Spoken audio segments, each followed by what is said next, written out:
सीमा जी, अब दिल्ली से चलकर यहाँ पीड़िता से मिलने आई, लेकिन प्रशासन ने आपको मिलने नहीं दिया, क्या कहेंगी आप इस बारे में? देखिए, प्रशासन जो है, मुझे लगता है कि इनको डर बहुत ज़्यादा है कि अगर मैं पीड़ित परिवार से मिलती और कुछ वो और भी सच्चाई जो है मुझे बताते तो शायद कुछ और चीज़ें रियलिटी सामने आती, इसलिए इन्होंने पूरी कोशिश की है कि मैं उस परिवार से ना मिल सकूं। लेकिन मैं ये इंश्योर कर रही हूँ कि मैं हाथ रस से उस परिवार से मिले बिना नहीं जाऊँगी।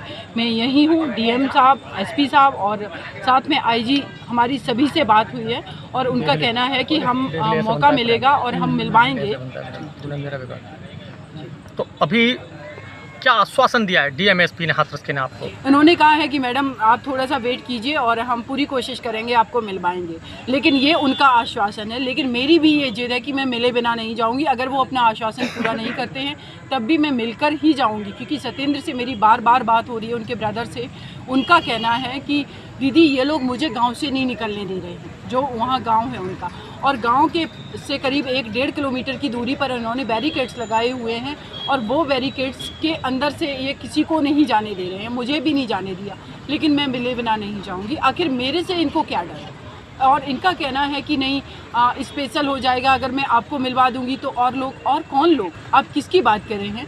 किसी परिवार का जो वकील है वो उस केस को हैंडल करना चाह रहा है, तो उससे मिलवाने के लिए अगर और लोग इसका ऑब्जेक्शन करते हैं तो आप उनको सेटिस्फाई कीजिए ना। आप ऑफिसर हैं, आपकी रिस्पॉन्सिबिलिटी है, ड्यूटी है कि आपको कैसे उनको टैकल करना। आपको टैकल करना नहीं है। इनके आश्वासन पर कब तक आप इंतजार करेंगी? कि मैं पूरी रात यहीं हूँ, मैं कहीं नहीं जा रही हूँ। अभी हम पुलिस स्टेशन से करीब मुझे लग रहा है 300-400 मीटर की दूरी पर है। हम फिर अगेन जाएंगे और उन लोगों के नंबर मेरे पास हैं और अगर ये लोग नहीं मिलेंगे तो हम तो जाएंगे। गांव मुझे जाना है, मैं खेतों से होकर के जाऊँ, रास्ते से जाऊँ, कैसे भी जाऊँ मैं जाऊँगी। उस परिवार से मिले बिना नहीं रहूँगी जी।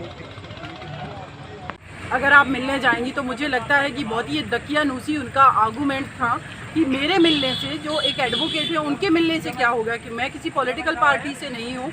और ये मुझे लगता है कि कहीं ना कहीं एडमिनिस्ट्रेशन को खुद डर है कि अगर मैं उस परिवार से मिली तो कुछ बातें ऐसी हैं जो नहीं वो लोग बता पा रहे हैं किसी को।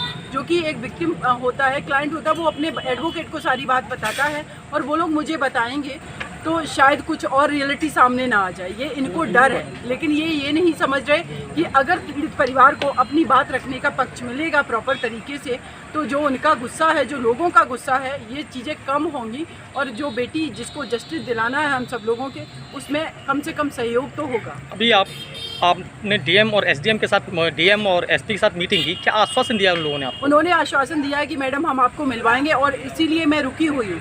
लेकिन फिर भी मैं एक बात और क्लियर कर देती हूँ कि अगर वो नहीं भी मिलवाएंगे तभी भी मैं मिल करके जाऊंगी, क्योंकि ये मेरा अधिकार है। मैं मिले बिना नहीं जाऊंगी। कब तक इंतजार करेंगे इनके आश्वासन? मैं सर जब तक नहीं मिल लूंगी, चाहे वो हमें पूरी रात यहाँ रुकना पड़े, मैं रुकी हुई हूँ, क्योंकि मुझे डर नहीं लगता है। क्या मतलब है, एक बेटी हमारी चली गई और दूसरी बेटी को आप मिलने नहीं देना चाह रहे उस परिवार से। इसका मतलब है कि आपका जो माइंड सेट है वो बेटियों के अगेंस्ट है।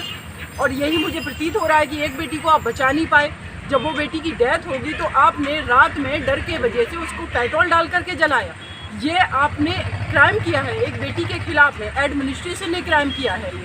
तो बिना उसको जस्टिस दिलाए हम इस देश की बेटियां चुप नहीं बैठने वाले हैं। हम लोग मनीषा के लिए फाइट करेंगे। 70 साल की